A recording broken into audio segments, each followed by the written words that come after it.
everybody, my name is Griffin. Welcome back to another video. Today we're going to be covering a very important topic that not enough people know about. How to properly clear a room. Room clearing is integral to tactical gaming, especially in VR, where everything is 3D and interactable. So many times I've been killed by teammates who don't properly know how to clear rooms. So that's what we're going to be talking about today, along with how to properly use a Riot Shield, because that is integral to clearing rooms. In this video, we're going to be talking about how to scout out a room, how to clear that said room, deal with the enemies inside, communicate with your teammates, and have a plan B if something goes wrong. And also, we're going to be covering how to use a Riot Shield properly. Now, before we get into the video, a little disclaimer, I'm not professionally trained, so take everything here with a grain of salt, but I've been playing this game for a long time, I've been playing VR for a long time, so I think that I have a little bit of experience in at least this virtual domain. Anyway, let's get right into the video. So the first thing that we're going to cover in this video is door etiquette. Now, I bet you're wondering, what is door etiquette? Well, door etiquette is anything involving this beauty right here. This tender slab of wood with a metal handle. We call it door. Door etiquette is anything involving the opening or breaching of a door, how you do it, your angles, how you position yourself. That's door etiquette. So the first part of door etiquette is maintaining space. So this bit of the video would be made 100 times better if I had somebody to help me demonstrate this. So again, I have all my information linked in my channel description. Shoot me a DM and you can be in one of these videos. If I have a teammate standing right here and I walk into him, we are now in the same spot. And if I shoot my gun, I'm going to shoot him. That is not good for obvious reasons. So what you want to do is maintain space. Don't stand inside of your teammates. Now, whenever you're breaching a door, there are two jobs: the breacher and the entry. The breacher is the one who actually destroys the door or pushes the door open. The entry is the person or persons that throw in grenades or breach the actual room. The breacher is one person, while the entry can be from one person to 10. It honestly doesn't matter how many people you have assigned to entry, but it does matter that you've assigned people to this. When you come up to the door, you gotta say aloud what you're gonna be. For example, hey guys, I'm gonna breach this door. Get ready. Now, before you actually breach, what you're gonna wanna do is scout it out. If somebody has a snake cam, use the snake cam. But if you don't have a snake cam, what you can do is you can peer through the crack in the door to see if there's a bad guy right behind it. Once you've scouted it out and everybody has their job, say the plan aloud. For example, okay guys, I'll breach. You guys be entry. There's an enemy to the left side of the door and the right side of the door. Now there's just one last piece of door etiquette, but this is probably the most important. Your primary and secondary angles. Primary angle is the angle that the breacher is going to take. That's the way that the door swings open. This angle is the first angle to come into the room and see the entirety of the room. This also means that you're going to be in harm's way first. The breacher is not going to be able to pull out his weapon for a second. So what he's going to do is he's going to stand on the secondary angle. This is the secondary angle. Basically, I have to run all the way around this, open up the door, and then come in. It takes a lot longer, but I'm safer because there's a big column right here protecting me. Remember, breacher is vulnerable for when he's breaching. So entry's going to have their guns out and they're going to go in the primary angle. That's it for door etiquette. Now we're moving on to our next topic. Everybody knows about the Riot Shield. It's awesome, it's bulletproof, and it's really viable in lots of situations.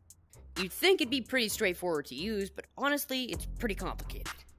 As a Riot Shield user, you're the most important person on the team.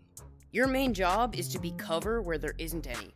To demonstrate this better, we've got to go to Hidden Forest. Welcome to Hidden Forest, the most open map in the game as of recording. In this map, there are tons of enemies that come at you, and there's not very much cover in this field area. Sure, you can hide behind rocks and trees, but they'll just run around those rocks and trees, and even then, if you're caught between the rocks and trees, you're pretty much dead. If you can't tell, I've turned down sound effects all the way because the ambient noise is really distracting, so you're just not going to hear any gunshots or footsteps. Now imagine, if you will, there's an enemy in that tower, which an enemy can spawn in that tower. My team is charging up here, but we're being shot at. The closest cover is that tree, but by the time we run back here, we're already dead. We could run to that rock, but he'd just shoot us all down. Seems like we're dead, but then I remember, I have a riot shield on my back. In this scenario, I am the cover. I'm the most important person on the team, and I can keep my team alive. What I'll do is I'll say, guys, gather around. I'll get down, and I'll block the fire. Everybody will gather behind me, and we'll start taking shots. Now, there is a really cool trick with the riot shield that is not explained in the game. If you take it and you slam it down hard enough, there'll be a little sound effect, and it'll stay in place. You can use this to your advantage to make some solid cover that you can go up and down over. So now, with it planted in the ground, I can take my gun, and I can duck down and fire over, and duck down and fire over, and my teammates can do the same thing. But what happens if you're the teammate behind there? What do? Well, here's what you do. Step number 1 is always communication. Say what you're gonna do. In this case, I'd say, I'm gonna lean over on your right shoulder. So I'd lean over and I'd take a couple shots. Or I'd say, I'm gonna go over your shoulder, don't move. I'd go over the top and fire off a couple shots. This is the main goal of the Riot Shield user. Because you brought a Riot Shield and you used it well, you have officially saved your team. But when you use it wrong, you use it really wrong. Riot Shield is not about running through a building, clearing out enemies. Because you're gonna leave your team in the dust, and you're probably gonna get shot from behind. You're not invincible when using this. Bad guys can still shoot your feet, and they can still outflank you, which they will try to do. What you are is an asset to the team, so stay with your team. Now there is one more really important role of the Riot Shield user, and we're gonna have to go back to Room Randomizer for that. We're back in Room Randomizer, we have gun sounds again, so thank goodness. And I'm gonna show you the second role of the Riot Shield user, which is arguably way more fun. When you're breaching a door etiquette goes out the window if you have a Riot Shield user. The Riot Shield user goes in front of everybody else and completely destroys the enemy. The Riot Shield user becomes the breacher and the entry at the same time. Here's what that looks like. I'm gonna grab my pistol, bash the door open. I'm now walking cover for my team. Why is it important for them to do that?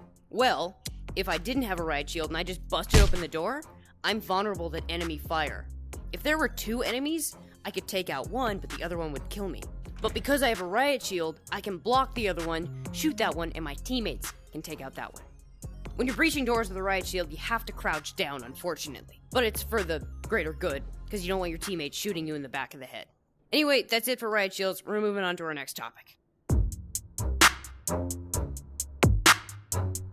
Now this is probably the thing that you've all been waiting for. How to deal with enemies. Now to start, this is going to sound really lame. But what I'm going to do is I'm going to explain it, then I'm going to do it and put it in practice. So I'm going to start explaining the steps, then I'll run through the Room Randomizer, find a couple enemies, and put it to practice. Step number 1, if you find an enemy, communicate it with your team. Say I'm running around a corner, and there's an enemy there. I'm going to run back around the corner, grab my gun, and tell my teammates, I've got 1 tango on me. That at least lets my teammates know that I'm in trouble. So if I do die and they hear gunshots, then they can come rush to my aid because they know where I am. Now what happens if there are multiple of us that are in trouble? Well, you gotta communicate to your team, because what you don't want to do is converge on one target. When you do that, it's a waste of ammo, but also a really big hazard to get some TKing. TK means team killing, aka friendly fire, and we do not want any of that. Now we have to make a plan. I'll say to my teammate, I'll take care of the enemy, you get ready for some stims just in case I die. Then we're gonna act on it. I'm gonna wait until the enemy has to reload, because in this game, enemies run out of ammo. Then I'm gonna take my pistol, crouch down low, and peek from the side. Take him out, then come back. If there are multiple enemies, you gotta repeat this multiple times. This also works with a rifle. When I'm using it with a rifle, I'm probably gonna use my laser. But if I don't have a laser, I'm gonna keep it up the entire time. You always wanna have your sights pointed where that person's head is. Every time you come around, you gotta compensate to where their head is gonna be. That way you have your shot lined up and you just have to press the trigger. Once I kill the bad guy, I'm gonna say to my team, we got 1 tango down. Everyone's okay.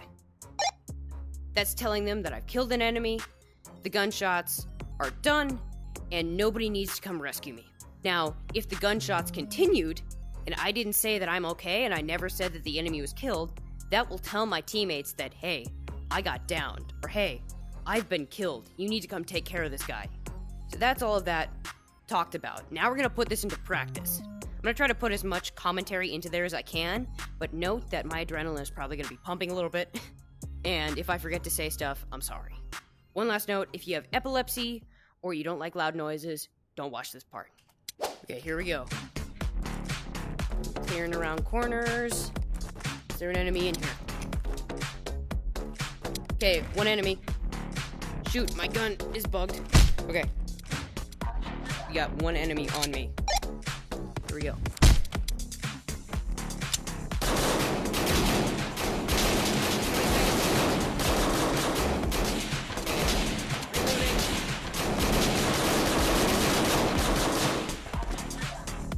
That was a little bit chaotic. That was a bad example. There were so many enemies in that room. So we're gonna find some more enemies and try again. Reaching. One tango down. Nobody's hurt. If you're being shot at, but you have a good shot on the enemy, take the shot. Don't worry about getting to cover if you've already got your sights lined up on enemies. If there are two enemies, that's a different story. Just remember to communicate. Okay, we got one tango down, nobody's hurt.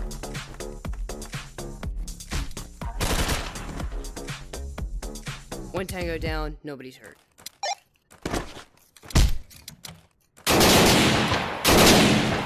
Taking shots.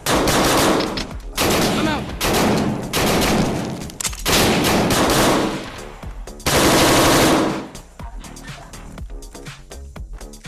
So that's dealing with enemies.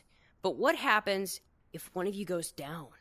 Say you're dealing with enemies, but you miscalculate your shot, or there's two of them that you weren't expecting. What happens then? What is your plan B?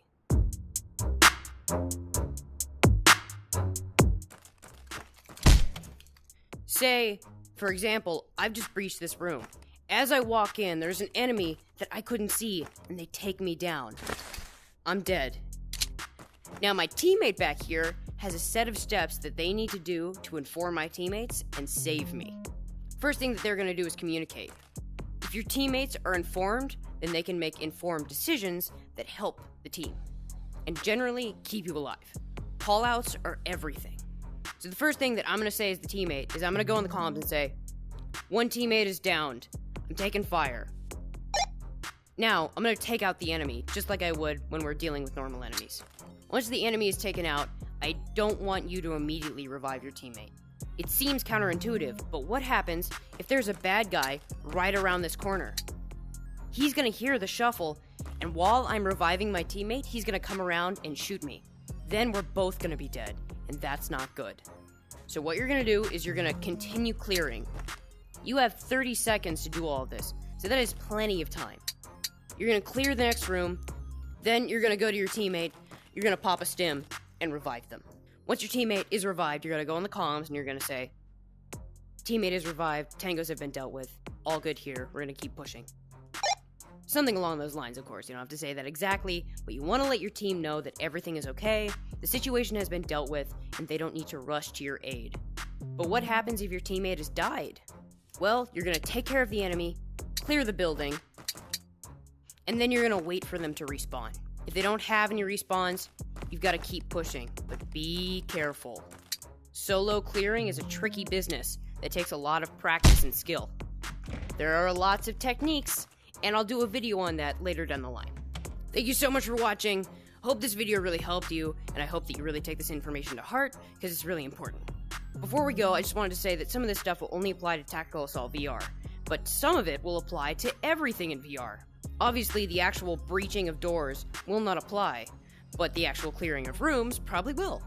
So you can take this information and bring it to Onward, Pavlov, Contractors, and all the other VR shooters. Anyway, again, thank you so much for watching. My name is Griffin. Have a great day.